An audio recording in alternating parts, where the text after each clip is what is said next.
I had to make sure I wasn't dreaming when he said what he said. So, but I'm here, of course, joined with Nick Bodkins of the Bodkins Show. Nick.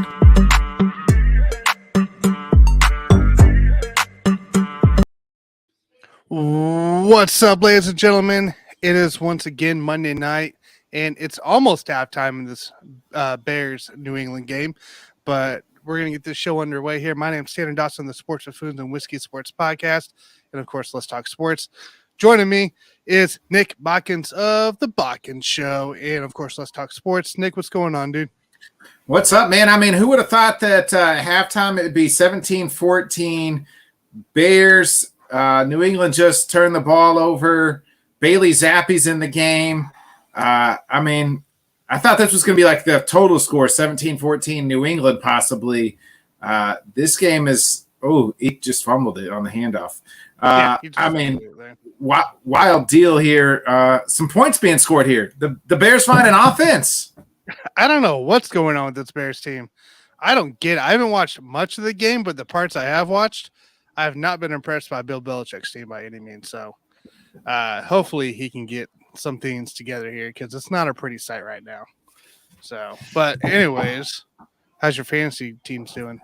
I went my big money league. I finally bounced back. I told you I was able to heist Joe Mixon, even though Terry McLaurin decided, you want to trade me on my fantasy team, on your fantasy team. I'm going to stick it to you in fantasy because I finally come alive, and then I'm going to stick it to you real hard on your real football team too. So Terry McLaurin got the last laugh in the trade as I traded earlier in the week. I told you I traded Terry McLaurin and Algier for Joe Mixon. I mean, not that Joe Mixon had a bad game, but to watch Terry McLaurin score a touchdown and then catch the game winner against my own team, that was really, I mean, that's in the old poop chute without the lubrication. I ain't been hit that hard since I was in the government.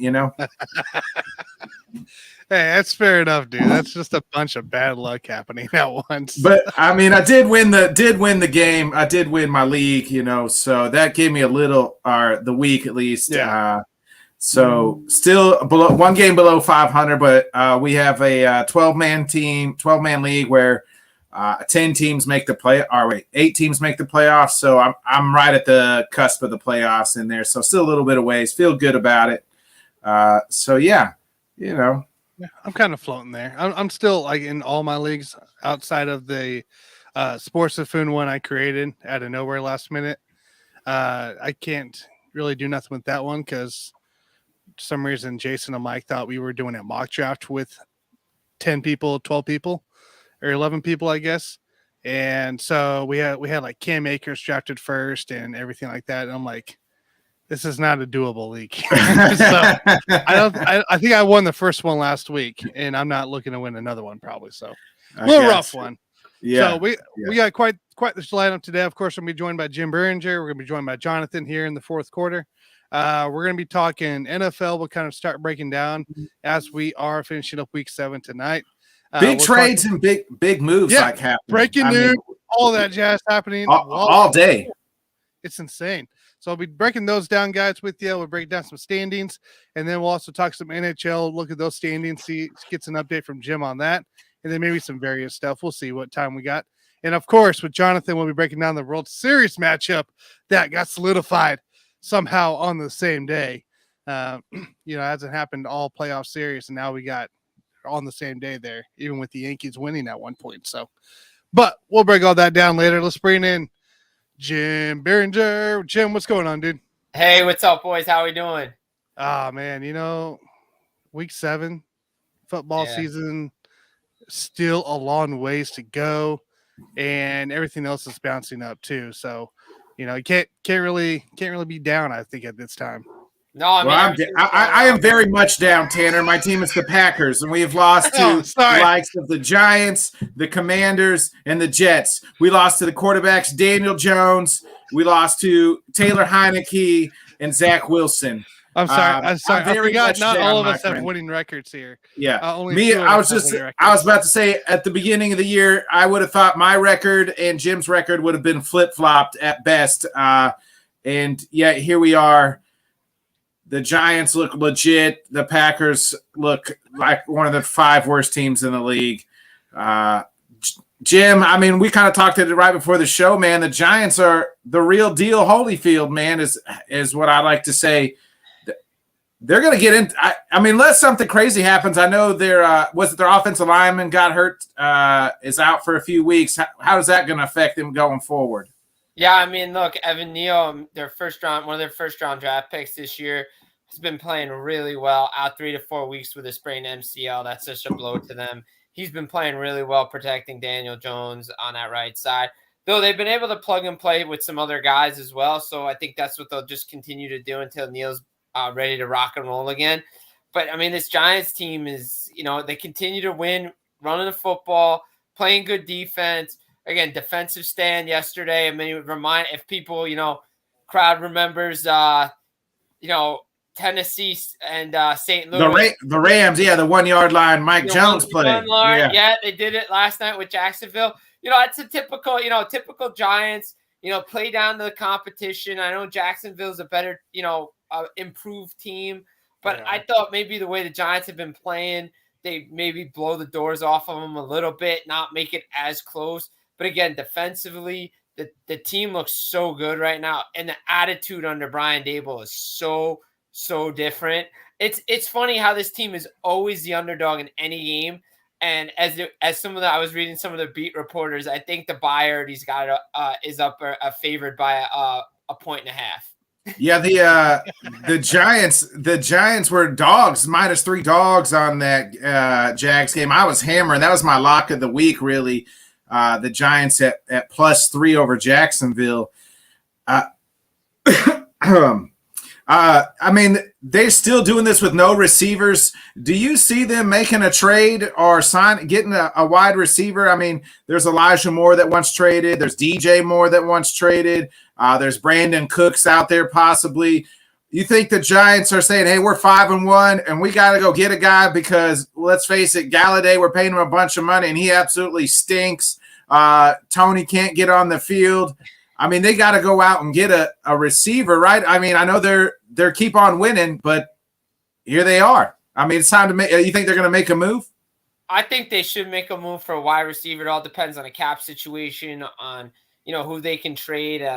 Can they get something for Galladay? Maybe receiver for receiver. I mean, teams are making trades right now. And we saw what the Jets did because of their injury to running back. I think guys are available. Get some receiver. Just get a deep threat to open the field up. Just something, because eventually, I mean, you considering somebody's going to figure out that they're just going to run the football all the time. And I mean, Daniel Jones can't be out gaining starting running backs in this league. I mean, he's doing it with his feet, timely throws. I get it. Barkley's a beast back there, but they got to figure out how to pass the football too, because winning only goes so far playing a certain way. And I think they can get somebody. I really do. I mean, obviously Robinson's there too. Maybe they try to figure out internally option, but I think they need to go find somebody just to bring in and just have something for Daniel Jones to throw the football to. I guess so. Odell's not going to be due back till mid-December at the earliest, from what I'm hearing. So would it make sense for the Giants to go out at this point here and go out and spend some draft picks to go get Elijah Moore, a DJ Moore, or something in that matter? It all depends on what management sees. I mean, they are progressing, and I love all these general managers and say, this is this plan. One general manager in the NHL said it best. It's a year-to-year plan. If your team is doing well, maybe you throw the book out.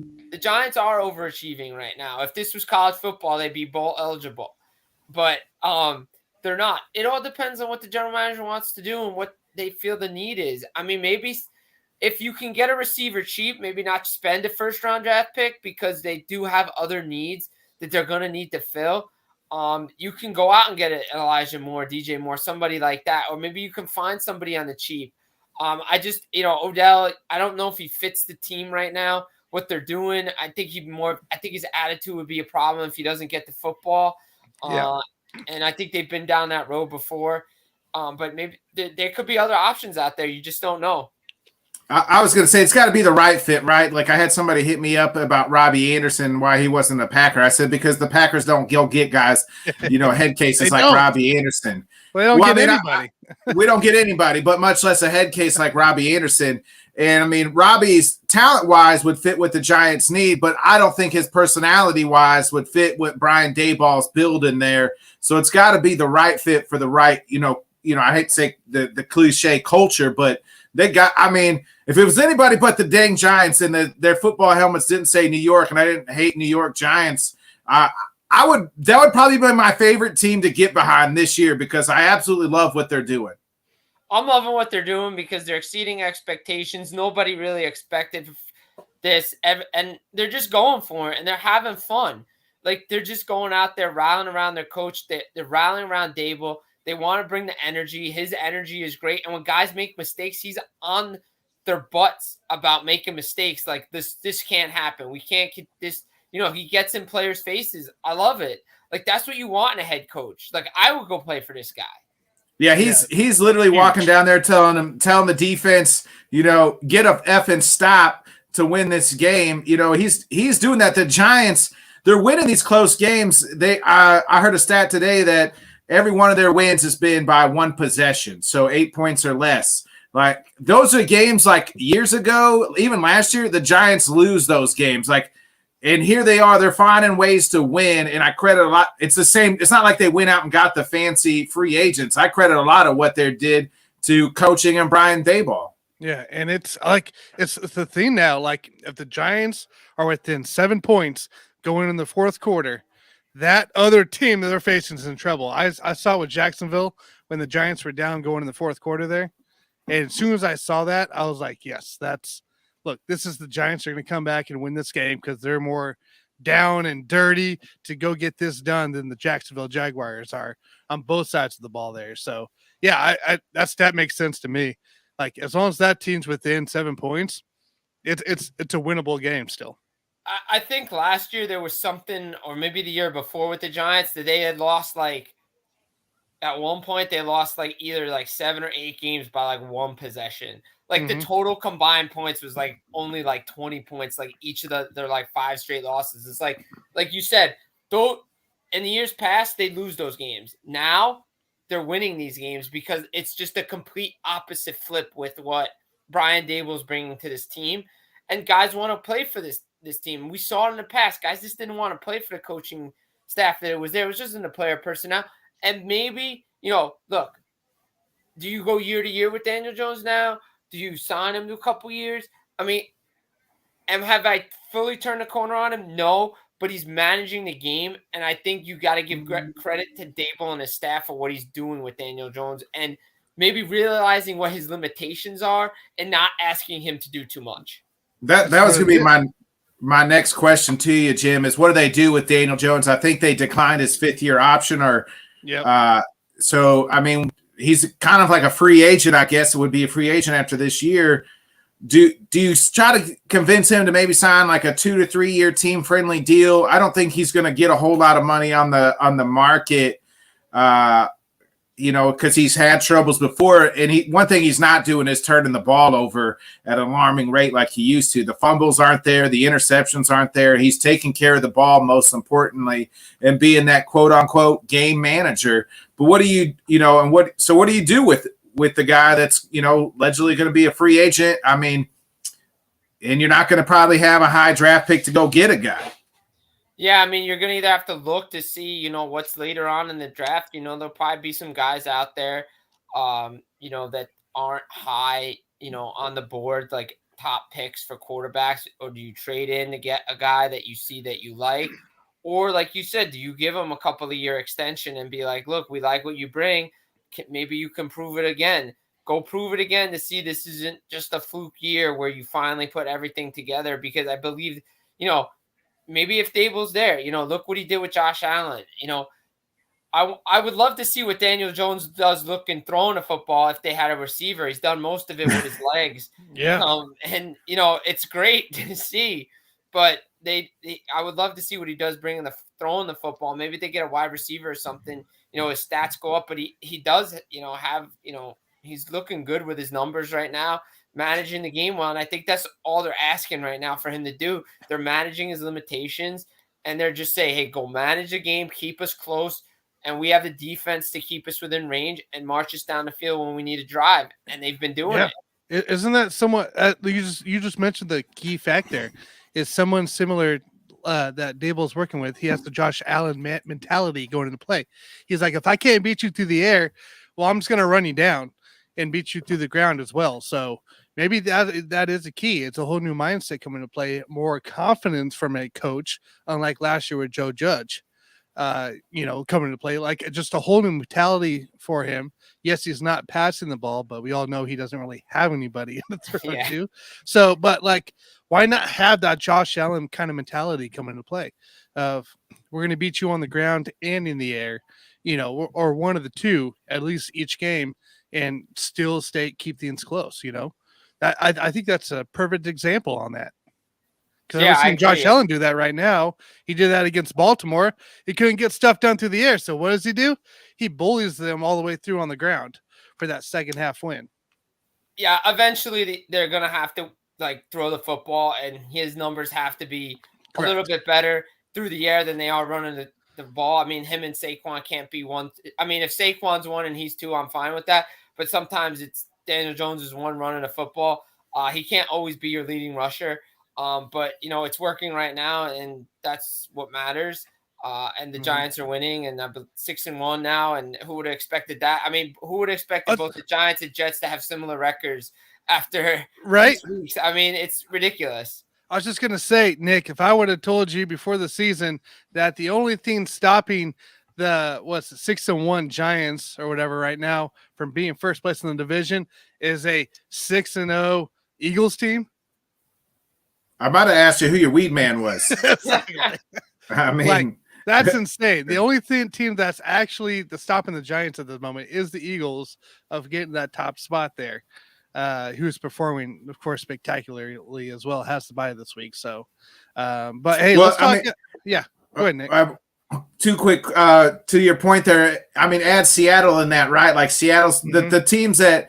The Giants, the Jets, the Seahawks, I probably would have told you those are the probably three worst teams going into the year. And here they are. Seahawks are first in their division. The Jets are right, got two, a winning record. The Giants only have one loss. Jim, I mean, we talked about Daniel Jones's contract, but more importantly, what do they do with Saquon? He's a unrestricted free agent. After this year, I mean, that's the guy that I feel like the way they're playing him is they got to pay him like Derrick Henry type money, right? Like, I mean, do you give the bank to Saquon? You know what? At this point, I think you might have to if you're going to keep him around and you see him as a part of your future at running back. I mean, when he's healthy, he's one of the best backs in the league, clearly. I mean, he can run the football, and he's playing smart football. He's just going to the hole, driving the ball. He's going north-south. He's not looking east-west. He's not dipsy doing. Dable drove it into him. You hit the hole, you hit it hard, and then you use your breakaway speed to get the extra yards. And that's what he's done. And even out of the backfield, catching the football, it's been great. I'm loving what they're doing. And, it all depends, again, how much you want to pay him. What's the contract? Is it year to year? Because somebody's going to pay him if he's going to do this. So maybe you keep him around, especially the way they're performing and the way they're using them. I would love it if they keep it. And again, right now, I mean, early line has Seattle favored -3. I mean, it's pretty much the home field advantage for Seattle. But I mean, give me the Giants +3 right now. I'd probably have to take that as well. I mean, how about two redemption stories? That's the redemption game. Geno Smith, who's on a redemption story, and then Daniel Jones, who's on his own redemption. And then you add in Saquon Barkley, who's kind of getting redemption there too. I feel like at the end of that game, it'll be like an Anchorman where we spell redemption RON. So I kind of feel like that at the end of that game, we're either going to spell redemption GENO or JONES. Like how are you going to spell redemption? Well, that game's going to be interesting too because you may not have DK Metcalf. Granted, DK thinks he's practicing Wednesday, but we'll see exactly what happens coming later this week on that side. But that's still a big target that Geno will be missing. but it doesn't seem like it matters for him. They have Kenneth Walker shoving it up the middle, running like it's no other for a rookie who's been outstanding the last few games. And now Gino, who's been actually pretty great about not turning the ball over, and he's making great plays down the field. I don't know, man. Like even if DK's out, that's such a tough game to bet on. I feel like both those teams want to play the same way. They want it to be close, so they're not asking their quarterback to spread the ball all over the field and get behind. Keep it close, run the football with those two good running backs. Kenneth Walker looks like he's freaking Marshawn Lynch out there. Right. I mean, it's Beast Mode Jr. And I mean, he's built like that. He's a huge beast. That's an exciting game. Instead, they'll probably put the Broncos on primetime, and we'll miss out on Seattle and the Giants because nobody thought they were going to be any good. Yeah, no, it's true. I mean, look, Kenneth Walker was a beast at Michigan State. At one point, he was in the running for the Heisman Trophy. Just the way he performs. I mean, look, the Giants have their hands full, but we see what that defense can do against top running backs in the league. They can hold them down. So, I mean, I expect the Giants defense to come up big again like they've always done. I mean, that's what they're doing. They win the games in the trenches, and I expect this game to be won in the trenches again. Yeah, I fully agree with you there. Hey, let's talk real quick about the South here. The South, NFC South right now, Tampa Bay leads it despite a 3-game losing streak, coming into play. Horrible losing streak, by the way, to Pittsburgh and then to Carolina last week. New Orleans Saints rounds out the bottom of this division here, and the Falcons somehow are still in play. Same with Carolina. This whole division is still wide open for as horrible as it is. I want to know first, is this the worst division of football? Record wise, it's pretty bad too. But the NFC West is bad record wise, but but not as bad as this. Not as bad as this. And you look at the Rams, and you're like, hey, they'll. I don't know. I just feel like they'll eventually get it right. Or even Arizona, they got D-Hop back. There's some promise there, right? Like, Seattle is surprising, but the Bucs look. I mean, the Bucs look bad. Just their offense looks. It's all up here for TB12. It's all up here right now. So do you put it on TB12 though, or are you putting it on maybe just the team as a whole? Or are you putting it on Todd Bowles maybe? I think I put it on Bowles. I think I put it on everybody. I think everybody in this situation's got to look at the mirror. I think, to be honest, Brady should have stayed retired. As much as we love seeing him play, I think he should have just stayed retired. He made the wife thinks so too. After Evans dropped that wide open pass that should have been a touchdown yesterday versus Carolina, he was probably thinking like, I could have done that at home. Not Madden. That's how bad. But that's the story of the Bucs, though, right, Jim? Like just the missed opportunities. Sometimes their offense, like they have these weapons, is just not going. You see Brady yelling at the offensive line. A lot of people are what happened there? What are we? We're all off screen. We're at the bottom. I'm confused. We're at the bottom, man. Nick's the pumpkin. Nick's the pumpkin, everybody. It confused me. I mean, this is just what's going on there with the Bucs. Like what? Like I think it's because Brady wasn't there in the offseason, getting those reps, getting those things. Maybe the second half they'll turn it on, but he's skipping practices and walkthroughs to go to Kraft's wedding. Either you're in or you're out, Tom. You got to be all the way in, and I don't think he's all the way in. I think he thought he could come halfway in, and is realizing he can't be halfway in. Yeah, you can't be halfway in. You have to be all in. All these great players are either all in or they're not in at all. You see it with everybody has that mentality. You know there's some stuff personally going on with him. You could clearly see he took some time off during training camp to handle whatever he was handling. But you could see the way he's talking. Yeah, I understand there's a lot of bad football right now. I get it, Tom. I really do. But you know what? There's also a lot of good football happening. And Tampa's, he's missing targets. Yes, guys are dropping footballs. But again, like you said, Nick, it's the reps. You got to have those reps. He was all about reps in the offseason when he was with New England, early on with Tampa, doing these sessions with guys, outside of practice, a lot of breaking into people's homes. Yeah, exactly. A lot of that stuff's going by the wayside right now. And you could clearly see it's affecting his play on the field. Oh, big time. Real quick before we touch AFC here, how about the North? Like the Vikings sitting there, of course, by themselves, but like a Bears win here ties it with the Packers. We would And own the granted, tiebreaker. You still own the tiebreaker, luckily, but you're tied with the Bears. I mean, the Packers suck. The Bears suck. Lions suck. And Minnesota, I mean, they're the best team in the division, man. I mean, they got the most explosive players. Let's be real. Minnesota has extreme explosiveness that they need to learn how to use correctly. Well, it looks like they're using it correctly. You don't ever trust. I don't think nobody trusts them because who their quarterback is. You know, I mean, if I said this guy, if their quarterback wasn't Kirk Cousins, and even if it was Geno Smith, right, we'd be like, man, Geno's got it together. But we're not saying that about Kirk Cousins because we don't believe in him, and he's given us good reasons not to believe in him. I mean. Because during prime time when the lights are the brightest, he's going to do something, or even if it's not on him, that team will fumble it on the bright lights and it'll get blamed on him. That's what happens to me on Minnesota. Like, we just don't believe him because who their quarterback is. If you switch out a different quarterback, we're probably pumping them up. We're over here pumping up the Giants. They have the same record as Minnesota, but because we're like, man, Daniel Jones is playing. He's a game manager. He's doing well. But Minnesota's they got more talent.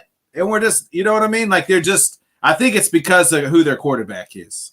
I don't think anybody believes in Kirk Cousins. They never did, even when he was in Washington. But he's got the soundbite. You like that? And that's what he's doing right now. Minnesota. They're winning games, man. Yeah. That's all they're doing is winning games. It ain't pretty. But the Giants' wins aren't pretty. Yeah, when you have Justin Jefferson and Dalvin Cook, arguably the two – they're probably top 5 position player at their position. And then you add Adam Thielen on the other side, and you got Irv Smith. Like, that offense should be going. Right. So I'm gonna throw out you guys. I'm gonna play a little game real quick here with you. Then Kirk Cousins here. I just thought of it. Who would you rather have in Minnesota more than Kirk Cousins? Yay or nay? Matt Ryan. Nay. You seen Matt Ryan? Yeah. Matt Ryan just got benched for Sam Ellinger today on his hurt day. Yeah. Ryan Tannehill. I actually might take Cousins, to be honest. You would take Cousins? Yeah. Justin Fields. For the season or for the future? For the season. Like for right now on this Minnesota team. I would almost take Fields because I'd like to see Fields with talent. Fields has no talent in Chicago. So you tell me you're giving him Justin Jefferson, Adam Thielen. Yeah, if you give me Fields with talent, because I know what Fields can do when he has talent in Ohio State. Yeah, I'm going to take Fields. Sure. Like if you're putting Fields on Minnesota's team, I'm taking Fields over Kirk Cousins. All right, that's what I had. I just had those guys there. I'm just curious to see where that level of Kirk Cousins was exactly going to be. Oh man, hey, I do got a trade proposal for you, or a guy that might be looking to move here to the Giants. Very well. Look out for Mecole Hardman, guys. Kansas City Chiefs wide receiver right now. Had a pretty big game yesterday. But I don't know if you noticed in that game when he did score the end around, there was only one person that came to celebrate with him in the end zone, and that was Patrick Mahomes. Nobody was near him for that celebration. I mean, are you reading too much into that? What's that about? It actually kind of makes sense to me. So this guy, it's a contract year for Mecole, and the Chiefs are known for doing the right thing. They're looking to make a move somewhere, right, in the play. Well, the Giants, maybe a Kadarius Toney and a draft pick or something like that for Mecole. Mecole gets his payday with the Giants and becomes almost the number one receiver right away. In a way, so it helps Mecole out. The Chiefs are really good about helping their, players out, and they get something in return. I don't know. It's just a kind of thought that came through that. It's not a bad. It's not a bad idea. It really isn't. Plus, you could throw Hardman in some like what they did the other day, throw him out of the backfield and that wildcat with the Giants like to run sometimes. Might open it up a little bit. I mean, it's not a bad idea. It's just what you're gonna have to give up. Correct. Yeah. And how much you're going to pay him. Yeah, the money part's going to come into play. I mean, Right, exactly. I don't think the Chiefs are keeping him after that. So No. not at all. So let's talk East here real quick here. Bills on top, Jets above the Dolphins. Jets Somehow. continue to find ways to win.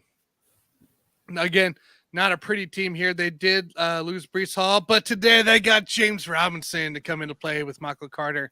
But like, who is do we really think Michael Carter is that bad?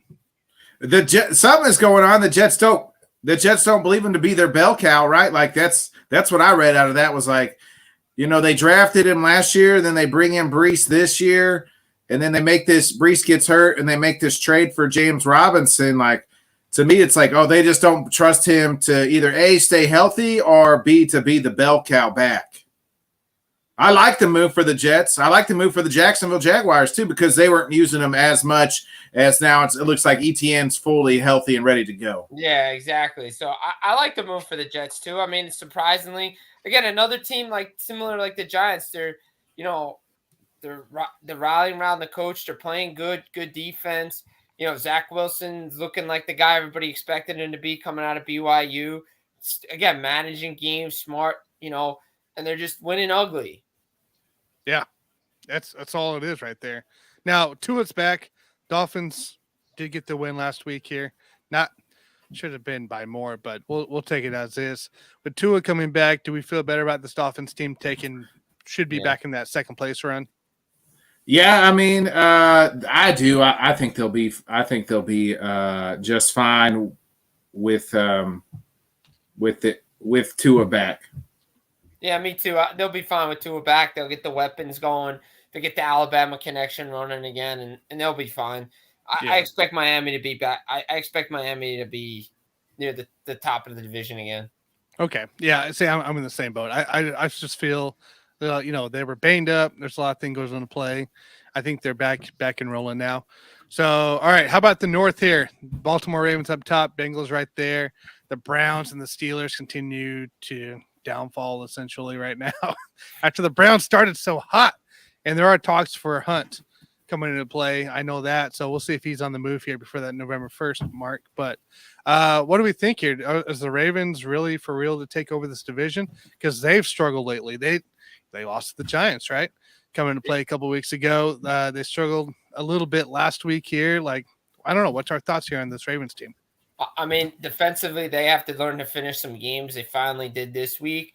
But to me, the team to look out right now for is Cincinnati, the Bengals. I think they're going to be the one to win this division again. Joe Burrow and company look like the Super Bowl team that they were last year after a slow start. Again, that offensive line has to get better for them. But to me, I think it's all about the Bengals in this division. I think Ravens may have a outside shot for a wild card as well, but imagine if the Ravens were able to finish some games defensively early in the season. Maybe they don't have 3 losses. Maybe they're ahead of the Bengals right now. Right. But Bills, Giants. Isn't there? I think there was one more. Yeah. I think came to play. Right. All 3 of their losses were second half losses. Exactly, and that's not a state. And they almost gave it up yesterday too to the Browns. Yeah. I mean, Harbaugh has always been about strong defensive second half teams. That's a staple for the Ravens. So that has to get better if they're going to win a division. I had the Bengals winning that division at the beginning of the year, and I still do. I think their offensive line looks like it's kind of, together and cohesiveness. And it took some time, but, we know they have the offensive weapons. As long as Joe Burrow can stay upright, it seems like, I kind of joked about how the Giants want to give it to Saquon and just keep giving it to him, or the Titans want to keep giving it to Derrick Henry. The Bengals plan is give it to Jamar Chase. We'll find a way to get him the ball, and he'll break one eventually. And, then here comes Tyler Boyd and Higgins and, Nixon in to chip in. That Bengals team is an absolute wagon. I think everybody's so hyped on the Bills that they're going to forget about my boy Joey B. And come the playoff time, the Bengals will be right there. Yeah, that was a big uplift here on that last couple minute catch with Jamar Chase there, that 60-yarder to basically pull out that game last week, or yesterday. So I don't know. This Bengals team is starting to turn it around. I still think they found their 4-leaf clover underneath the couch somewhere. They got it back. So we'll see what happens there. All right, AFC South guys. God, another bad division. Titans for me in this division. I think Vrabel's Titans got have to these have guys it. going. Yeah, of course. And Mike Vrabel is he's like a dabble style, but it's also a former player, linebacker, and everything. And this guy is just, I don't know, he's just so dedicated. You can see the emotion in him every time you watch, the Titans play. And yeah, he's got this team going to a point. Their offense can't really move the ball much, but they're going, and they don't have to do much to win this division, honestly. No, they don't. I mean, I think everybody expected Tennessee to win the division this year. Off to a slow start, but they've rattled up, I believe, 4 in a row now. And they look good. Derrick Henry, monster. Again, the Ryan Tannehill, can they get it done? Can he get it done? We'll see. With Malik Willis there, is this the final year for Ryan Tannehill, or does he get a couple of more years as Willis develops in that system? But again, Favorable, another guy you want to play for. So I like what they're doing. Big time there. And then I don't know, any comments there, Nick? Everybody else. Everybody else in that team sucks, or in that division sucks outside of Tennessee. Tennessee's the only team you can trust. Yeah. We just alluded to it. The Colts are in desperation mode. Frank Wright's in desperation mode to try to save his job. He's benching Matt Ryan for Sam Ehlinger. That was before the injury. Like they said, hey, we were making this move whether Ryan was 100% healthy or not. You seen the guy? And everybody was hyping up, Matt Ryan coming to the Colts. And Matt Ryan looks just old, bad, and he got old, bad, and fast real quick. He did. It seems like a decade ago that he was a MVP type caliber quarterback. It's time for Matt Ryan to retire. And I don't think Sam Ehlinger's not saving your season, folks. Ask the kids from Texas; they'll tell you. That's so true. And you look at Jacksonville. I mean, at the first 3 weeks of the season, we thought, hey, maybe they're a team. It could have been. But they're improving. They're better than what they were last year, but they're still, a couple years away from, being in a contention. This is the Titans division, unless just like something crazy happens, but I don't see any other team in that division winning it other than the Titans. Yeah, I agree. And then the AFC West, of course, the Chiefs led their big win against San Francisco in that second half there. And then following us, the Chargers, Broncos, and Raiders. The Raiders pulling out a win against Houston, luckily for them. And the Chargers losing again, looking really bad. Lost to Mike Williams, lost, I think, J.C. Jackson. They're again charging it out, getting injured left and right. And then the Broncos, of course, had the week off as they announced, or no. Yeah, right? Broncos off? I can't remember. No, they lost to the Jets. Oh, that's right. It was like a week off. That's what it was. No Russ Wilson. That's why. Yeah. Disgusting. Like that whole outside. I need you went against your own Chiefs and picked the Chargers to win that division. Go ahead and defend that pick now. Beforehand, they should. That's what the Chargers shouldn't have been this kind of team. They should have been a winning team. They're always this team. They're always this team. They're always this team.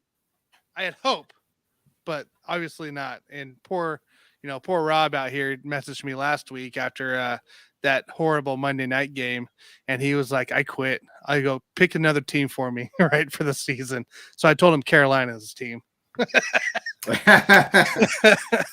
Made it worse. So I don't know. I don't see any surprises in the AFC West this year, depending injury, of course. So that was supposed to be the best division in football. Remember that. Remember that too. When we all talked about that, it just shows you that you can go get these shiny, fancy toys. But I said it all season, all off season. It's the Chiefs division until proven otherwise, and the Chiefs nobody's proven otherwise. So the Chiefs continue to look like an absolute wagon. Andy Reid can still draw up plays with the best of them.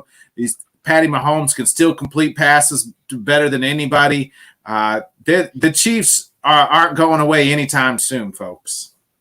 No, Chiefs aren't going away anytime soon. The thing is with the Chiefs, I see it every week. teams have this team. They have the Chiefs down and out and never put their foot on the gas pedal to make sure the Chiefs never can come back in a game. But the Chiefs always find a way to come back in a game.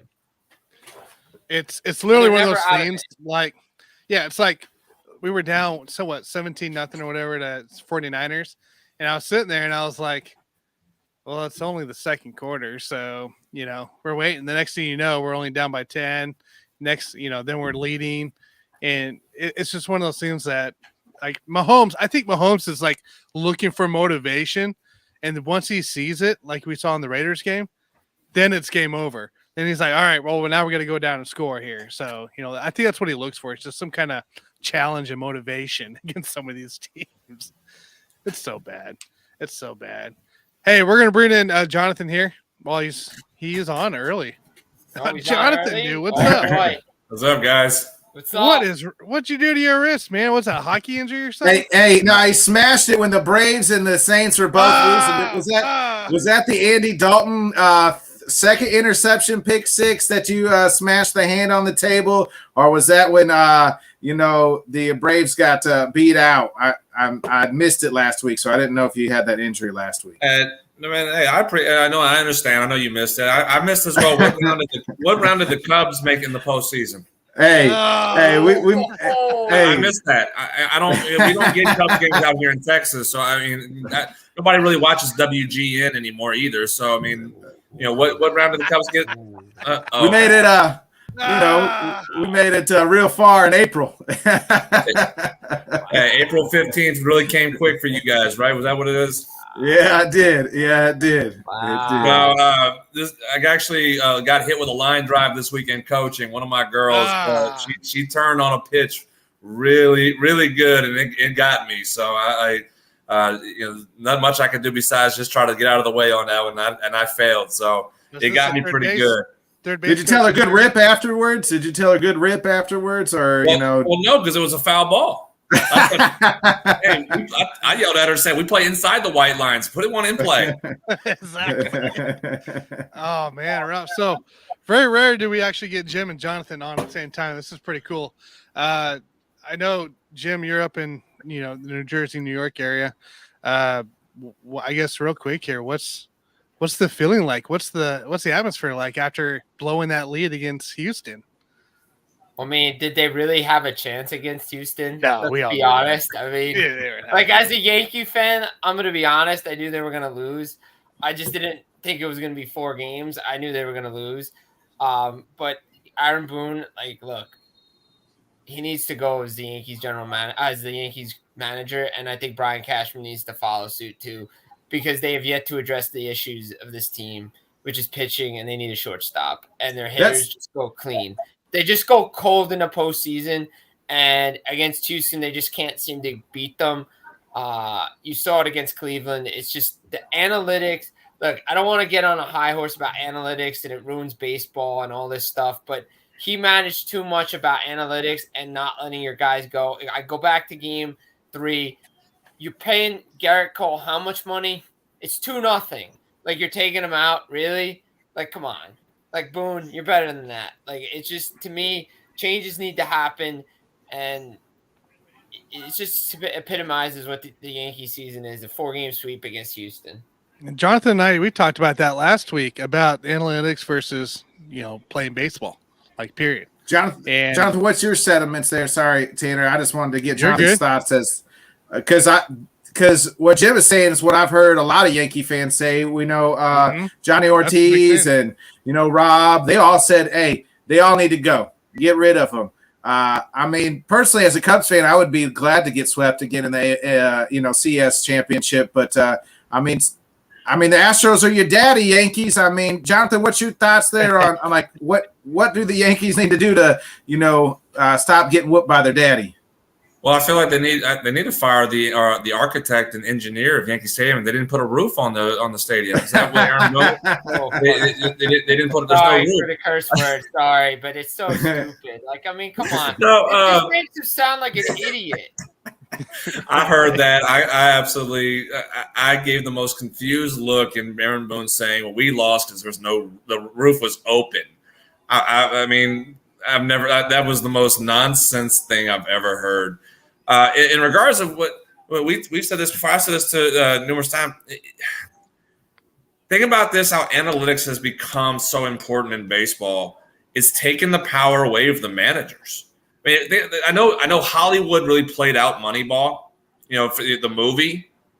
But if y'all remember in the movie Moneyball, how often Billy Beane goes down into the clubhouse, goes down into the dugout and says, you need to play this guy. You need to play him. You need to play him. You need to play him. I want him in the lineup. I want him in the lineup. Analytics has taken the power away from the manager now. All right. So the lineup, I mean, yeah, it to an extent, Aaron Boone still writes the lineup out. But he's being fed information from the front office to say this is who you need to play, and his job is to write the lineup, not what he knows and what he feels based off of what the guys are doing. He has to write the lineup up based off what the numbers of the analytics offices are giving him, and every team in baseball has an analytical office now. So and I don't know the structure of the Yankees on who runs that, if it's Cashman or if it's somebody else. And who runs the analytical department of the Yankees, but they're the ones who are feeding the information to Boone to say, you got to play the lineup as such as this way. This is how you're going to win based off of the numbers that we have.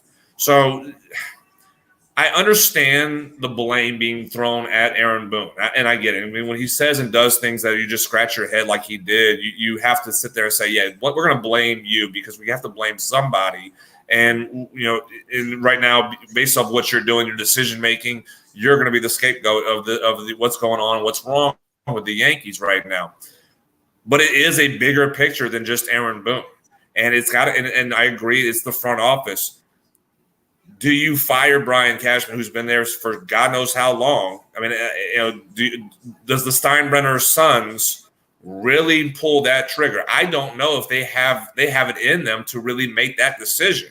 If George was alive, that would have been done in a heartbeat, probably, because again, they've won another year without winning a World Series. George would have pulled that trigger in a heartbeat. I don't know. George would have pulled the trigger last year. They should have. I agree with you on that. They should have. I was shocked that Aaron Boone had a job for 2022, and I was shocked that Cashman and Boone had a job for 2022. I wasn't as shocked. I was surprised, but I would say I was surprised. I wasn't shocked that Cashman still had a job. But I was shocked that Aaron Boone still had a job because, again, you haven't progressed. As you said, you haven't progressed as a team. Sure, you won the division in the American League East. If I remember correctly, and I know I'm not all that old. I mean, I'm in my 30s, but I thought the standard of the Yankees was World Series, not just winning division titles. And so far, it seems like the standard of the Yankees over the last 5 years or so has been, well, at least we're in the playoffs. And that's and I know, and again, I'm not a Yankee fan. Never, I'm the biggest Yankee hater you'll ever meet. But in this instance of it, I know the people in the Bronx are sitting there saying, we don't want division titles. We want World Series. We want World Series championships. So I think there's going to be some changes. I mean, they're going to have to. You're going to have to make some changes. Something cannot continue. And the way that Aaron Boone made himself look like in the ALCS, I mean, he got lapped. He absolutely got lapped by the Astros. He got lapped by Dusty Baker, and that's going to be a problem in the Bronx. Absolutely, 100% agree with you, man. I totally agree. It's not, and it shouldn't be. I saw headlines today too. Is it good enough now? Is good enough okay now by the Yankees? Because it seems like, okay, yeah, we got to another ALCS. Yeah, it's good enough. Okay. But it shouldn't be good enough. Even if everybody watched the Jeter, documentary ESPN, it's World Series or bust. George Steinbrenner's, everything was World Series or it was nothing. Like the Yankees, you expect to win championships. I know they haven't won one since 2009 and, all the core four and everybody, but there was a window for this team that was progressing the right way eventually, that this team was expected to win a World Series. I mean, I think everybody, the way they started this season, everybody's like, oh, yeah, best team since 98. I'm like, yeah, I don't think so. But people expected this team to be in the World Series this year. The window for, and this is my opinion, the window of championships for the Yankees was 5 years ago. Yeah. It was 5 years ago because as you said, you haven't addressed the major issues. You haven't. You have a pitcher who's your ace. You're paying to be an ace who has been up and down. Aces are not up and down. All right. Garrett Cole needs to be the best pitcher in the league, and he hasn't been that. He's barely at times been the best pitcher on the Yankees. That's a problem. So they've played businessman instead of being a part of this, the sports, being a part of this what some could call the sports capital of the country in New York, that prints money and says we're getting the best players, let's go. They haven't done that, and like I said, that their window of championship was 5 years ago, and depends on how decisions are being brought out this offseason, that window could be really shut closed. Definitely. I agree for sure with that. No doubt. I mean, we'll see what happens, but it's going to be interesting World Series for sure with that. Boys, let's flip to the winner here, and the Astros. Is it a sweep, a gentleman's sweep here? I mean, Astros and Phillies. And how the heck did the Phillies get here? Because at one time they fired their manager, and yet here they are in the World Series. I don't know if that's ever happened. So I mean, I think it's going to be a sweep of the Astros. The Astros haven't even lost a game. Are at least at best a gentleman's sweep. Jonathan, what's your thoughts here? Your initial thoughts? World Series Phillies and the Astros. It's a dynamic. It's basically what we saw last year. We had the best team in the Houston Astros versus the hot team Atlanta Braves. You have the best team in the Houston Astros versus the hottest team in the Philadelphia Phillies. I mean, we've kind of seen this. This is the sport where the best team doesn't always win. Now, the Houston Astros, they're proving they're winning, and they're head and shoulders above everybody. The Philadelphia Phillies they're hot, and you've got a dangerous lineup. I mean, as much as it makes my skin crawl to say that about the Phillies, I hate them just as much as I hate all the northern teams, basically, of the Northeast. They're all cut from the same cloth in my eyes. But you have a hitter who has been lights out hot in Kyle Schwarber. Bryce Harper has really dedicated himself to winning games instead of just saying, I'm the best player, I'm going to hit the best, I'm going to do this. He is doing everything he can to be a winner right now. So I respect what he's done by that mindset that he's absolutely adopted. And it's just taken him 10 years or so to do that now. But he's really grown and matured to where he wants to be a winner. And so he's showing it. And that team has just been absolutely lights out at times. I think what's going to hurt the Phillies is their defense. And you saw that at times against the Padres. Mm-hmm. They made a lot of defensive mistakes that should have cost them games in this series. I think the Padres series probably should have gone at least 6 games just because of the mistakes defensively they were making that the Padres didn't fully capitalize and really hold back the Phillies to do. If you make those mistakes against the Astros, you're not winning. That team is just they're good. They're fundamentally good. The Astros are, and they're going to take advantage of those mistakes. So if the Phillies make those defense mistakes, then it's the Astros series to win. If they can clean that up and just take care of the ball defensively, you're talking about maybe a long series. I'm not going to say sweep. I don't think a sweep. I think this could go 6. I think it can go 6. 6 games. But I think the Astros are going to take it. I think they are. I think they're just too good. They're too good. And as I said, they're fundamentally sound right now. They're playing good ball. Yeah, I agree with that. I think at least to go 6 games. I love the way the Phillies are playing right now, red hot. I mean, look, I'm not a big fan of Philly sports teams either, being from New York area. So I'm not a fan of the Phillies, but they're playing hot. They're hot right now, and that's what all that matters in the playoffs. But Houston is definitely the best team from what I've seen, and I can attest to that, seeing that firsthand against the Yankees. I mean, Houston will capitalize on mistakes. You can't give them multiple outs in a game, in an inning. They'll make you pay for it every time. That lineup is so deadly. And a lot of the guys still there. Their pitching is really good too, bullpen-wise. And, I think Houston wins this thing. But, Philly's red hot right now. And, hopefully it's a good World Series. That's all I hope for, is a good World Series and, some close games. But to me, I just hope it's a good one. And yeah, that's my thoughts on the World Series. Gentlemen, I got to run. Getting late, a little late for me. You're good. Got work in the morning, so I just want to say, just give my 2 cents on the World Series. Jonathan, it's great to talk to you, meet you, and guys, enjoy the rest of the show. See you, Jim. Thanks, man. Hey, see you, Jim. Appreciate it. Appreciate it. Always. Take it easy. See you, dude. Later. Hey, Jonathan, sorry. I wanted to follow up on Jonathan's answer. Hey, you alluded to Bryce Harper and the maturity. What has transformed that? I mean, because it seemed like he signed that big deal in Philadelphia, and just they weren't very good. And this year, it's finally put together here. Is it just the maturity? Like he's gotten older because he's still, one of the most talented players there is. That anytime he puts a uniform on. Or is it because, hey, through his whole life, he was told that he is the best player, so he just thought talent could win, and then realized, hey, maybe I'm talented, but I need to get that motivation, that work in. Well, think about this. He signed the deal with Philadelphia. What happened the next year? They were dead last? Or who won the World Series? Philadelphia. Oh, the Nationals did. The Nationals did. Yeah, that's right. So you leave. You're the best player. You leave your team, and they win a World Series without you. That humbles you.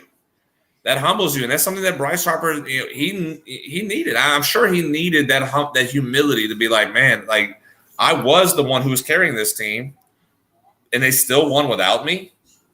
So what do I need to do now that I'm in Philadelphia and I am still the best player on this team, but what do I need to do to get to that level? Maybe do more than just be the best player. How about be the best team leader? How about be the best, the rah-rah guy that I could be? And then getting hurt this year had him sit back for a little bit and really reassess things. And it does. Injuries, it makes you reassess, where your place is on a team, and it makes you really kind of, realize what do you want to do this season to be? When you get back, and he did get back, how do you want the season to be?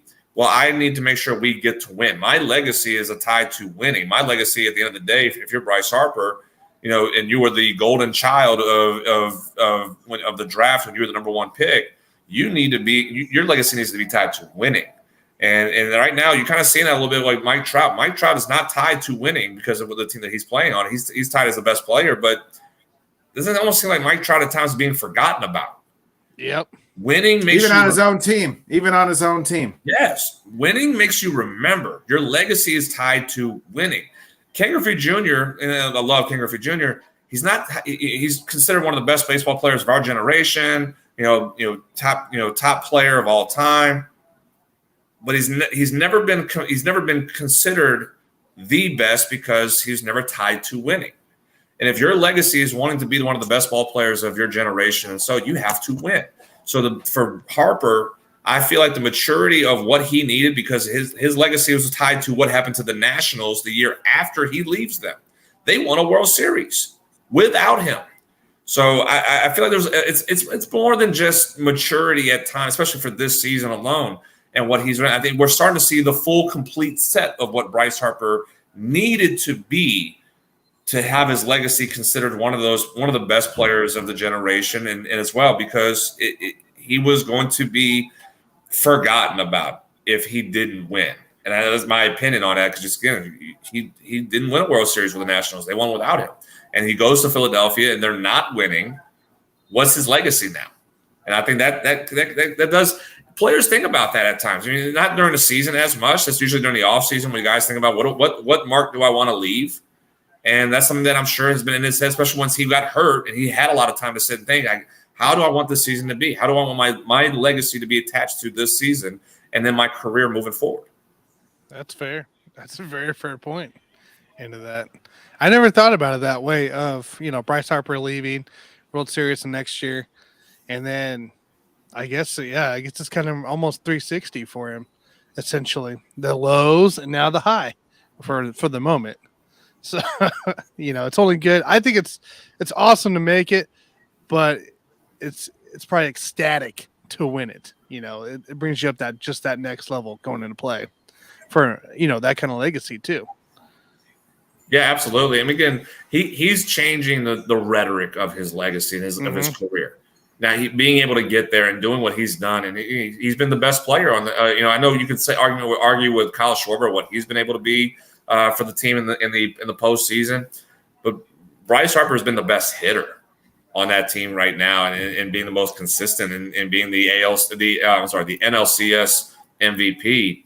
It's really changed the rhetoric of Bryce Harper right now in his career, and that's something for what his career has been for the last almost 10 years, I guess 10 years now, or almost 10 years of what he's been able to accomplish. And now we're starting to sit there and put him at that top tier of of this generation type of ball players. Just getting to the World Series has really done that.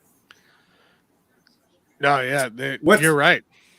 What's the key here for for both teams here? The Phillies, I like a lot of their guys. Obviously, some former Cubs, Kyle Schwarber, Cub. I've always loved Nick Castellanos, who had a cup of coffee in Chicago as well.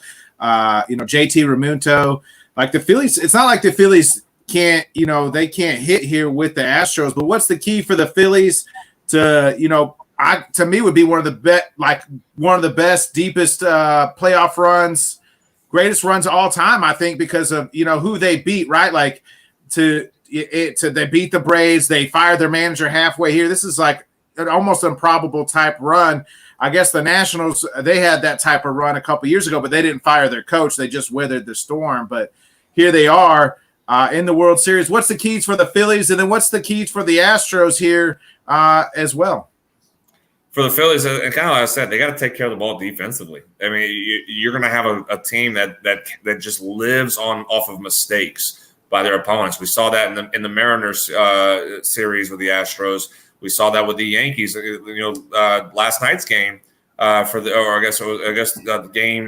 4 for that the double play ball that Gleyber Torres threw right by IFK, and all of a sudden, runs galore started happening. The momentum shifted on the Astros, and they put runs across the board, and they took advantage.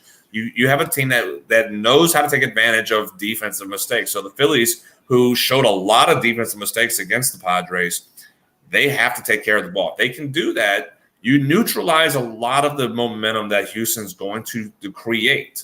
And if they can do that, they have a shot because they can score. The Philadelphia Phillies show they can score. They can hit. And that's going to be it's going to be a very interesting dynamic. One thing I'm intrigued about is how the postseason will play out for both these teams. They're very good hitting teams. They can hit for power. You have hitters, Schwarber, Harper on one side with Real Muto, Hoskins, and then the other side is Altuve, Alvarez, Bregman, Gurriel. They're all good hitters on that side. So you have a lot of similarities of what they are by how the Phillies scored runs this postseason. They were taking base hits against the Braves, and then they finally got power when they went back to Philadelphia. But they scored a lot of their runs on base hits. Astros, one of the lowest strikeout teams in baseball with a high contact rate throughout the season and the postseason. They get base hits and they pick their moments to show the power. So the dynamic of offense is what we've seen in Major League Baseball for so long. This series is going to shift that a little bit to say hitters are going to hit, base hits are going to be at a premium, and then we'll get our power hitters going too, and then they'll drive the ball out the stadium. It's definitely going to make it a very intriguing for someone who wants to watch hitting and enjoys watching hitting. The dynamic is going to be very interesting for this series here. But for the Phillies, the key in it, you got to take care of the ball. You just got to take care of the ball. You cannot give the Astros opportunities to create momentum, put runs across the board when they give them the opportunity to do so. Do you expect this series to be high scoring? Like we're talking, I'm saying like more than 5 each team, throughout the series. I think you'll have moments. I mean, again, it depends on just how much momentum plays a factor in this series. Again, if game 1 Philadelphia jumps up ahead early and they get 3-4 runs in the first 2 or 3 innings, yeah, you're going to see a high scoring game because again, the Astros are not going to they're not going to lay down. They're going to hit. They're going to find ways to score runs too. So, I mean, you could see this series being that. and you'll have a moment or two where this series will be a 2-1 ball game, 3-1 ball game as well. I mean, just the pitching on both sides. Again, kind of what we saw.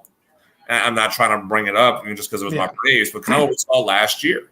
Like it's a very similar series that the Braves were last year, that the Phillies are this year, and the Astros team that was last year, what they are this year. It's very similar to what we saw. So we had moments where we saw low scoring, in the World Series last year, and then we saw where it was a 6-run output, a 7-run output by that was shown as well. So you're going to have a moment where the game is 7-4, 7-5 type of scoring, and you'll have a game that's probably a 3-1 or 2-0, a 2-1 ball game. Fair enough. Okay, I'm okay with that.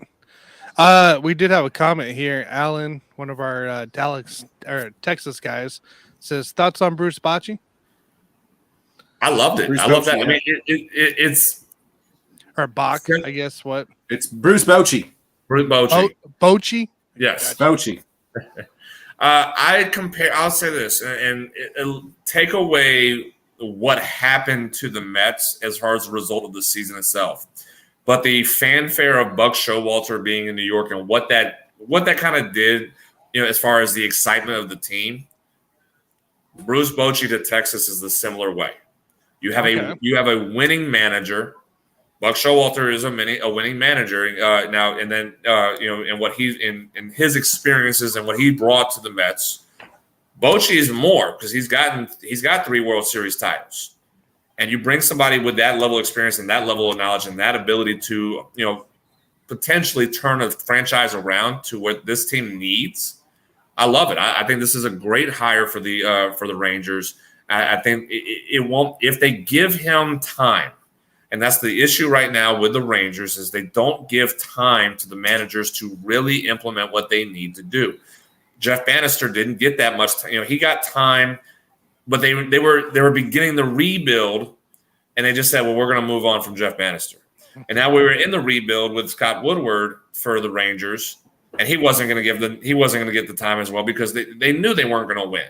So if they give Bochy time to really get these guys developed, the young players developed in the Rangers system, they give them time to really implement major leaguers that are there, like Sager and Simeon, Adolis Garcia. They give those guys those chances to really develop and continue moving forward.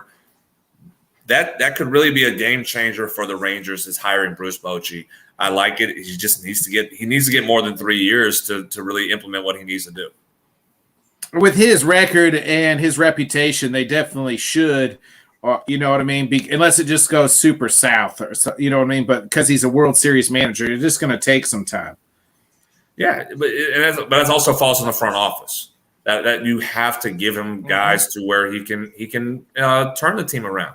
And then, again, they haven't done that. They haven't been able to get, besides this past offseason, bringing in Sager and Simeon, they haven't really brought in a lot of quality players to really get moving in the right direction out of the rebuild.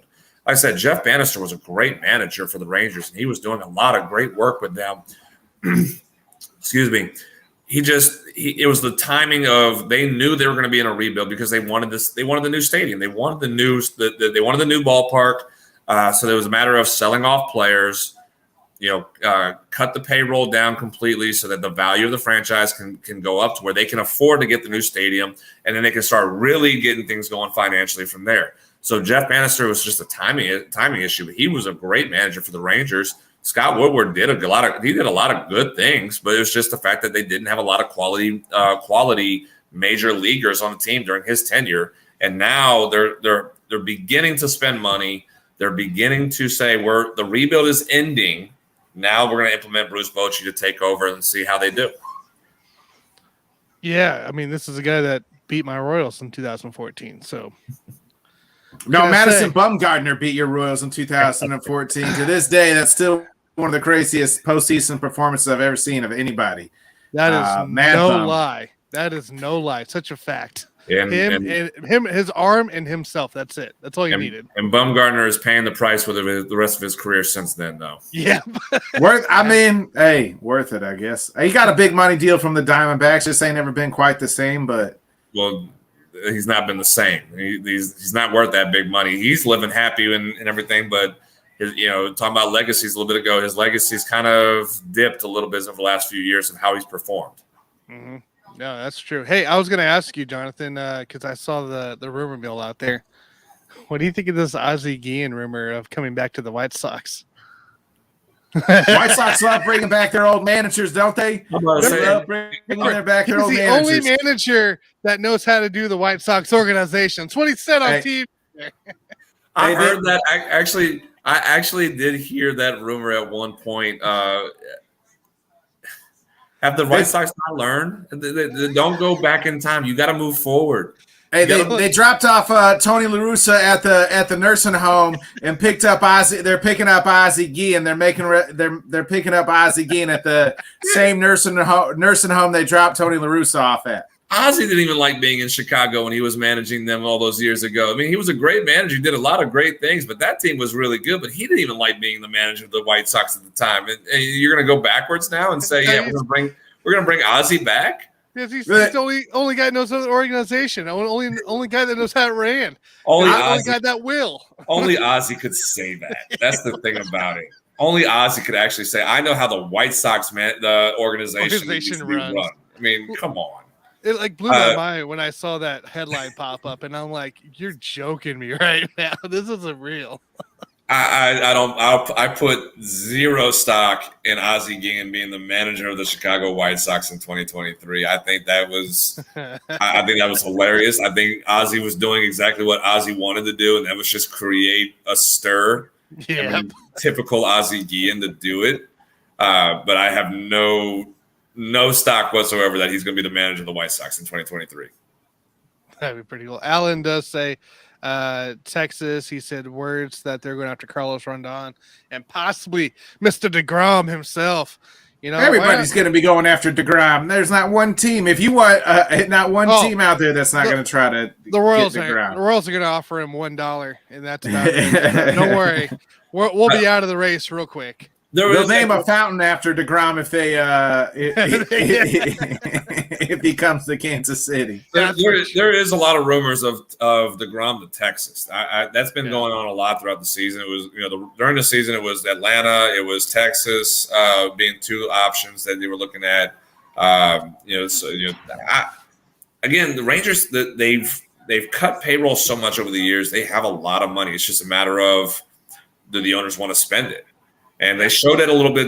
They showed it a little bit, bringing in Sager and Semien. But I mean, if you're DeGrom, you want to play for a team that's already set to win right now. And the Rangers they're not there. And I know money talks in Major League Baseball with the players, and the MLB Players Union will make sure that he takes the highest amount of money. But at the end of the day, you want to win, and that's what the end of the day, and that's what he wants. He wants to go and chance and win. If that's with the Mets, he's gonna stay in the Mets. If it's Atlanta, maybe it's Atlanta. Yankees, I don't know. I mean, I don't. It's gonna be interesting to see. It'll be interesting to see what his market actually is going to be this offseason. Who's speaking of Roth, anyways? Like, who's his agent? I don't know who. I don't know who the agent is for DeGrom actually. Speaking of money, does the price tag go down on Judge because he didn't have this great, postseason run? Like I've heard people say, "Oh, it hurts. It's going to hurt his stock because he didn't carry the Yankees, put the Yankees on his back, and lead them to the World Series." I don't buy any of that. I still feel like the man's going to get paid big time from somebody, possibly the Yankees or even the Mets. What's your thoughts there on Judge? I see you shaking your head like, those people are idiots for saying that. Mike Trout got $400 million and he hadn't played in the postseason in 10 years. Yep. I mean, amen to that. I mean, come on. Judge pulled a historical season. Now, again, my thing, if I'm a general manager of a team, I'm looking at it and say, well, let's look. And I know a lot of these guys don't necessarily do this anymore. They look at the actual, the analytical stats of it. But I look and say, what is his historical trajectory? What is Aaron Judge's historical trajectory been? And it's been an upward climb. He can't duplicate what he did this year. I mean, if he does, he's going to put himself in a whole different stratosphere as a ball player in Major League Baseball history. So it's only going down from here, which, I mean, again, that's you take away 10 home runs and you take away probably 20 or 30 RBIs. He still has a historical season, just not to the level that we saw this year. But it's still a lesser amount of production than what 2022 is. So I'm looking at it and say is, how do we project him for the next 10 to 13 years or whatever what the going rate of years is on these contracts? And I would look at it in that aspect of saying, do we really want to pay $450 million to a guy who's going to be going downwards over his career? Because again, he has injury history. He has shown the times where he gets hurt. He didn't get hurt as much this year, so that's a good thing for him.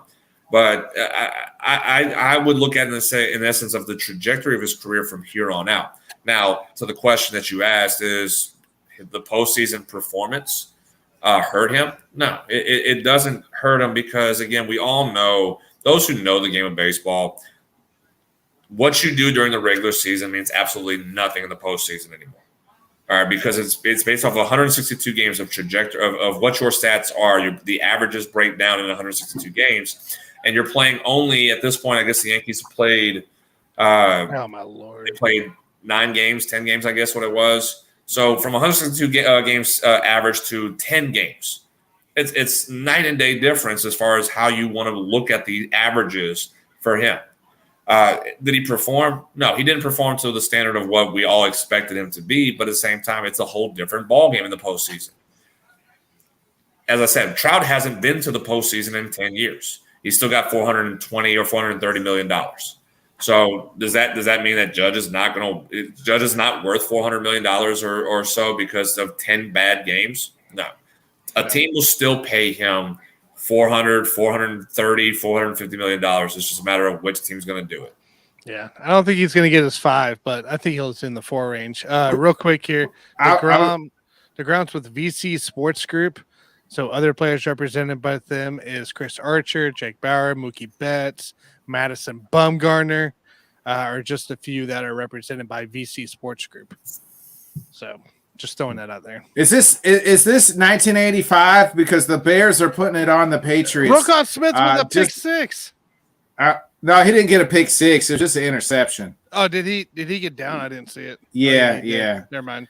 Yeah, but I mean, is this like 1985? Because the Bears are putting it on the Patriots. What year are we in? This is like really the Bears ain't looked this good all season. No, they haven't scored this much points all season. Now they're taking it to Bill Belichick on primetime at home. Are you kidding me right now? I don't know. Maybe it's a little fire coming into play. So, well, Jonathan, is there any hope for your Saints sitting out last place? I mean, there's hope because the Buccaneers are sucking too. They're so bad. I mean, I thought the Saints loss to the Panthers, week 2 was or week 3 was bad. I mean, Panthers were shutting out the Buccaneers until the 4th quarter. Yeah, that was an 11-point favorite too coming into play. So I mean, is there hope? Lost. I mean, is there hope? Yeah, we're 1 game back right now of first place in the NFC South. Is there hope that the team can actually play well enough to take it? That's a different conversation. I don't think there is. We're too injured, but we still don't have a quarterback right now with Jameis, I think Jameis is gonna make his return. We don't know how healthy he actually is and what he's gonna look like. We've seen the offense be one way with Jameis. We've seen the offense be one way with Andy Dalton. No, Michael Thomas probably still going to – I don't know if Thomas is going to play. Jarvis Landry is he going to play? That's a lot of weapons you're down on all of a sudden, which was one of the best receiving cores on paper, and it's now reduced to what we saw last year for the Saints. So I have no I won't say I have no hope. I have very little hope that the Saints are going to figure it out and play better to win the division. But the division is giving us a chance still. Yeah, it's still wide open. I think to me, like, it's still the Bucs division, but I mean, the Bucs haven't looked any better than any one of these teams. To me, Atlanta at times has looked really good, but I mean, it's Atlanta. They're only throwing the ball like 10 times a game with Marcus Mariota. So it's, I mean, that, like you said, maybe Carolina figured it out. It was Matt Rule and Baker's problem and, Robbie Anderson, CMC, get down. And now they're going on a run with PJ Walker, baby. That just seems like the pride of the XFL. Yeah. Him and Taylor Heineke, baby. Taylor Heineke was in the XFL too. Man, yeah, I don't know. I just it's really weird how the NFC South is shaping up right now. I said that there's only been, as of right now, there's only one clear cut winner, and that's Gisele Bundchen, because she's sitting back at home saying, "You should, you wanted to go play football, get your ass kicked. I'm sitting out here with my millions of dollars, and we're living pretty over here, while your offensive line can't block anybody for you." After every sack and every tackle, she's texting Tom, "Hey, remember, you left this," while she sends a nude. "You left this for that. Remember that." For every sack the offensive line lets on Tom Brady, she does a shot of champagne. So how about when the wide receivers drop balls, especially that Mike Evans ball? That was well, it's understandable because the referees were bugging him all game about getting autographs. Yeah, I saw that. God. I can't believe that. Are you kidding me right now? I mean, conspiracy theorists are so happy. The conspiracy theorists of the NFL are so happy to see that video, because that basically gives them every fuel to think that those referees are all wanting every piece of Tom Brady and now the Buccaneers, and it was that way of Tom Brady and the Patriots and everything. I mean, how dense could you be as a referee, knowing that you're in the stadium, so all eyes are still, even if you're in the tunnel, there's people inside the tunnel. Cameras everywhere. Yeah. And how dense could you be to flip over your card that you have as an official and give it to Mike Evans to sign? Are you serious? They'll never ref a game in the NFL again. Ever. Like, that's just, I mean, ever. That's what it's got to be. That's so bad. That's so sad. Is what that was awful. That's the worst nightmare of the NFL right there. Was that? I agree. Hey, just imagine if Joe West, and that's just because, like, I can only think of Joe West and Angel Hernandez. Is it Hernandez? I could only imagine them going up to like Bryce or somebody like that and asking them to sign him. They probably don't do it, right? Or maybe they do because so they can get the call the next time up to bat. But Angel's so blind, it wouldn't matter if it was straight down the middle anyway. Angel would ask for an autograph on the field because he just doesn't care. Exactly. Angel would go walk over to first base and ask for Reese Hoskins' autograph right in front of on national TV. Angel and then call him out after he did it. He'd pull a ball out of his pocket at first base in the middle of a play. Hey, could you sign this for me? But would it even be getting to the right player? You're not seeing things. Is he even talking to the right person? It's going to Schwarber asking for Harper's autograph. Like, come on. Get out of here with that. Oh, man, that's so great. I know, it's so bad, though, when you see that kind of stuff. It just there's conferences going on about that one. Oh, there's more than just conferences. They're doing a whole investigation. There's more than just conferences going on right now. But Lord mercy. And I think the NFL's head's got to be exploding right now with all that. With that just happening, the Dan Snyder stuff going on and then you had Jerry Jones cussing out Robert Kraft, over the last couple of weeks. I mean, the people in the NFL's heads got to be exploding right now. Oh yeah, like what we consider corporate for them is probably, or an HR probably like, can we get a break? Can we have a slow day? Hey, forget the break. I want a raise if I'm in HR of the NFL. I just want to be one of their investigators that get to go investigate all this stuff for them, because I mean, that's what I want to do. Yeah. I can see Nick doing that. undercover, hiding in a locker. Let me go investigate all this stuff here. Right. Waiting for that dirt to pop in. I mean, some of their investigations that they have. Well, I remember the Kareem Hunt investigation. Like they had already concluded their Kareem Hunt investigation, right? Then the video pops out that shows him like kicking her while she's down, and with Ray Rice, like what the investigators couldn't find that. TMZ's finding this stuff, but the NFL, $1 billion industry can't find these videos. Like, what are they doing? Who are they hiring for these investigations? They need to be fired. It makes zero sense to me. What about with Dan Snyder hiring investigators to investigate the investigators? Oh no, he was hiring investigators to investigate other owners to get dirt on them. Well, that too. I mean, he was making sure that he had a team of investigators on the owners, and he had a team of investigators on the investigators to see what they were getting about him. And then he hired another investigators to investigate the investigators that he hired to investigate. Hey, it's just on a witch hunt, man. That's just he's just trying to. Hey, kudos to Jim Irsay said, "Hey, go ahead and investigate me. I'll show you all the crack whores where all the bodies are hidden." That's professional sports, the greatest reality TV of all time. I mean, that's just what it is at the end of the day. It's 24/7 reality TV. Oh, that's what it is there. So, well, Jonathan, we're gonna let you go here, man. Appreciate you jumping on, talking a little everything with us again. So. Absolutely, guys. I enjoy it always. Hey, we'll see you, Jonathan. Hey, don't be busting your hand when the Saints are playing again. You only got one good left. Hey, it's college football going on. We got LSU right now. Hey, the fighting Brian Kellys are showing it out right now.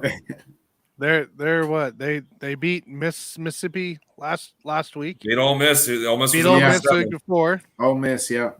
Mm-hmm. So hey, respect Brian Kelly. Respect them. Yeah, I mean, I keep betting on them, and they keep winning. So let's keep it going. That's what yes, sir. So awesome, Jonathan. We'll catch you next Monday, dude. Sounds good. Appreciate it, guys. Thank you. See you, Jonathan. Honestly, here I'm probably taking this thing here. It's over. I'm calling it. I don't think it's doing anything here, guys. So I don't know if you guys really want to finish. Make sure you guys tune in here. We will have the post-game show with Bill, the Man Cave Boys, and Connor, all on Let's Talk Sports here. So go check them out. They'll be breaking down the game and the disappointment of a Patriots win here. So, what's Alan say? Bama LSU this week? I totally missed that on this. I haven't broke down the schedule yet. I don't really look at college football until I guess usually on Wednesdays. Yeah, Wednesdays when I do it too because we do our sports bets during the Buffoon show. So my last bet last week was Oklahoma State money line. They took it to Texas, so they beat Texas last week. So I got that right. I got this wrong. I had New England covering +8. So I did too. With that. I did too. I even bet on it too. So I almost did. I opened up the app and then I backed away from it. I was like, you know what? Maybe I don't want any part of this game. So I had a feeling when I bet on it, I'm like, this is going to turn not my way at all. This is going to be a complete flop. And watch, you saw what happened here. So, that's the world of betting, right? That we live in. So we got the post-game show. Let's Talk Sports. Bill, Man Cave Boys, Connor.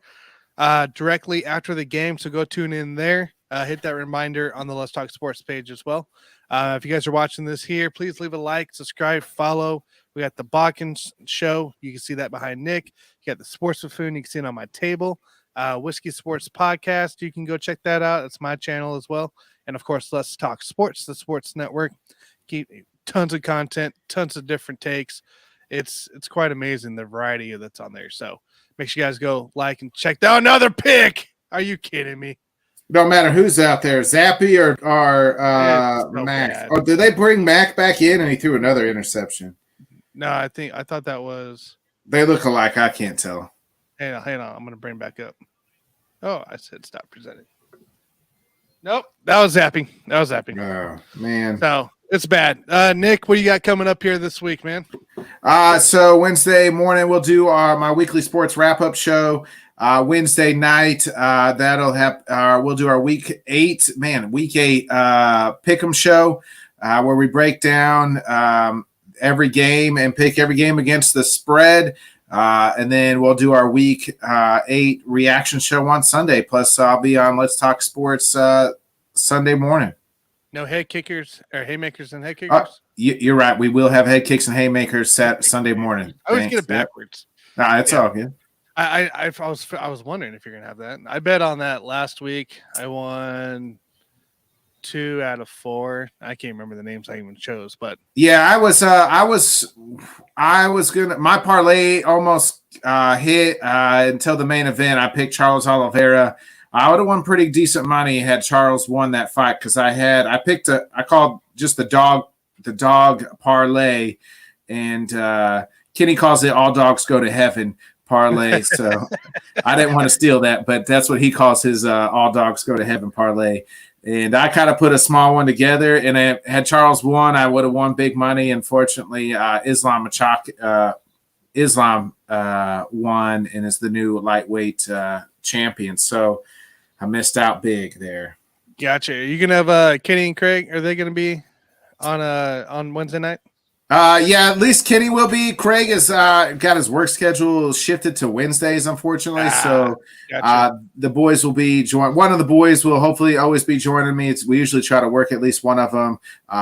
Sunday night was one of the first times we've had in a while where all 3 of us were on the same show. So yeah, I was surprised. we work it out. 3 dads, 3. We try to fix it all together. So, hey, what can you do? Right. Good deal there.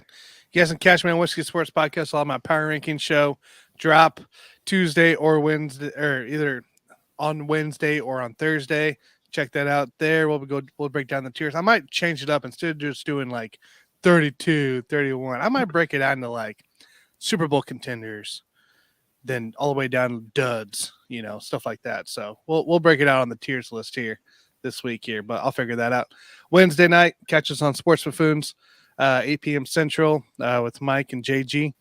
And then, of course, Thursday night, post-game, Let's Talk Sports after the Thursday night game with Smoking Jeremy B and Carlos, the Mad New Yorker. Sunday, pregame show with Mr. Bodkins here on there, along with Johnny Cruz coming to play. So, and hopefully, I know Dan, I think he's out the next couple weeks. So it'll be us 3 kicking it in and taking over. So, well, I'm going to call this, dude. It's a dud game. Not what I wanted. As soon as I can find my mouse. There we go. It's really slow today. I don't get it. So awesome. Well, Nick, appreciate you joining me here on another Buffoon and Bodkins. Everybody, we'll catch you next Monday night for the second half of next Monday's football game. See you guys. See y'all. Hey, everybody. Thanks for tuning in to the Buffoons and Bodkins show. Make sure you hit that bell, subscribe, and follow for more content. Swing over to the Bodkins show, subscribe and follow for him. And then also swing over to Let's Talk Sports Network and go subscribe to him because it's phenomenal for what he does.